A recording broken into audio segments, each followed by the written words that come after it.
സുഹൈൽ മുഹമ്മദ് നമ്മളോടൊപ്പം തുടരുകയാണ്. നേരത്തെ സുഹൈൽ പറഞ്ഞു അനന്തുവിൻ്റെ മൃതശരീരം വീട്ടിലേക്ക് കൊണ്ടുവരാൻ വാഹനം വീട്ടിലേക്ക് എത്താൻ പറ്റുന്ന ഒരു വഴിയല്ല അനന്തുവിൻ്റെ വീട്ടിലേക്കുള്ള വഴി, ദുർഘടമാണ്. അതുകൊണ്ട് ആളുകൾ കയ്യിൽ താങ്ങിയാണ് അനന്തുവിൻ്റെ മൃതശരീരം തന്നെ വീട്ടിലേക്ക് എത്തിച്ചത്. ഇനിയിപ്പോൾ ഒരു യാത്രയയപ്പിൻ്റെ സമയമാണ്. അന്ത്യകർമ്മങ്ങൾ നടക്കുന്നു, സംസ്കാര ചടങ്ങുകളിലേക്ക് കടക്കാൻ പോവുകയാണ്. നാട്ടുകാരെന്താണ് പറയുന്നത് സുഹൈൽ?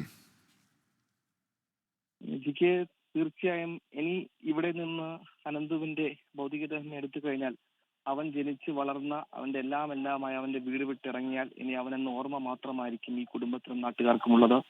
അവിടെ സംസ്കാരങ്ങളിൽ കഴിയുമ്പോൾ അനന്തു എന്ന പേരും അവന്റെ മുഖവും ഇന്നലെ വരെ ഉണ്ടായിരുന്ന അവന്റെ ചിരിച്ച മുഖവും ഹൃദയത്തിൽ ആഴത്തിൽ അങ്ങനെ പതിയും. അതിനപ്പുറത്തേക്ക് അനന്തു എന്ന വ്യക്തിയെക്കുറിച്ച് മറ്റൊന്നും ഈ സമൂഹത്തിലോ നാട്ടിലോ നല്ല വാക്കുകളല്ലാതെ മറ്റൊന്നും ഉണ്ടാകില്ല. അവന്റെ ശേഷിപ്പുകളായി ഈ കുറഞ്ഞ പ്രായത്തിൽ 15 വയസ്സെന്നൊക്കെ പറഞ്ഞാൽ 10ാം ക്ലാസ്സിൽ നിന്നൊക്കെ 10ാം തരം എന്നൊക്കെ പറഞ്ഞാൽ വളരെ ചെറിയ പ്രായമാണ്. നമ്മൾ സമൂഹത്തോടൊക്കെ ഇടപഴകി തുടങ്ങുന്ന പ്രായമായിട്ടുള്ളൂ. പക്ഷേ അനന്ത് എന്ന 15 വയസ്സുകാരൻ അങ്ങനെ ആയിരുന്നില്ല. അവന്റെ ഇടപെടലുകളെല്ലാം സ്നേഹവായ്പകൾ ഉണ്ടായിരുന്നു. അതുകൊണ്ട് തന്നെയാണ് എല്ലാവരും ഇത്രത്തോളം വിഷമിക്കുന്നത്, ഇത്രത്തോളം സങ്കടപ്പെടുന്ന ഒരു നാടിന്റെ കണ്ണീരായി അനന്തു മാറുന്നു. അതുകൊണ്ട് തന്നെ അനന്തുവിന്റെ ഭൗതികദേഹം മാത്രമാണ് ഇവിടെ നിന്ന് ഇന്ന് വിട്ടിറങ്ങുന്നുള്ളൂ. അനന്തു എന്ന വ്യക്തി അവൻ ഈ സമൂഹത്തിലേക്ക് അവന്റെ നാട്ടുകാരിലേക്ക് വെച്ച സ്നേഹവായ്പിന്റെ ഓർമ്മകൾ അതെന്നെന്നും നിലനിൽക്കും. അത് തന്നെയാണ് ഈ നാട്ടുകാരുടെ ഓരോരുത്തരും മുഖങ്ങൾ നമുക്ക് മനസ്സിലാക്കാൻ കഴിയുന്നത്.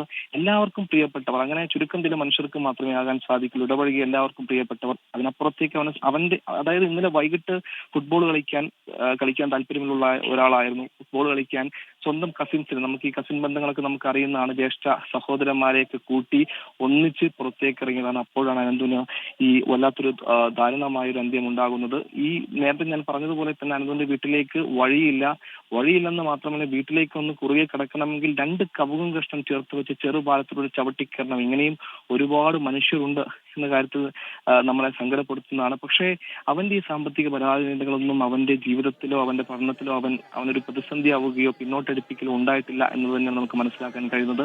ഈ പോരാട്ടം അവനൊരു പോരാട്ടത്തിന്റെ പ്രതീകം കൂടിയാണ് നമുക്ക് പറയേണ്ടി വരും. ഇത്തരത്തിലൊരു സാമ്പത്തിക പരാധീനത അനുഭവിച്ച് ഇത്രത്തോളം ദുർഘടമായൊരിടത്തുനിന്ന് സ്കൂളിലേക്ക് എത്തുമ്പോഴും അവൻ ഊർജ്ജസ്വലനായിരുന്നു. അവൻ എപ്പോഴും ഭാവിയെക്കുറിച്ച്, ജീവിതത്തെക്കുറിച്ച് വലിയ സ്വപ്നങ്ങൾ ഉണ്ടായിരുന്നു, പ്രതീക്ഷകൾ ഉണ്ടായിരുന്നു.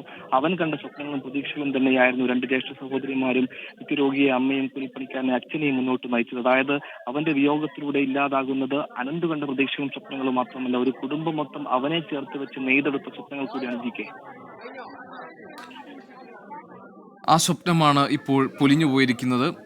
സുഹൈൽ മുഹമ്മദ് വിവരങ്ങൾ നൽകുകയായിരുന്നു. അനന്തുവിന് അന്ത്യയാത്ര നൽകുകയാണ് നാടും നാട്ടുകാരും കുടുംബവുമൊക്കെ.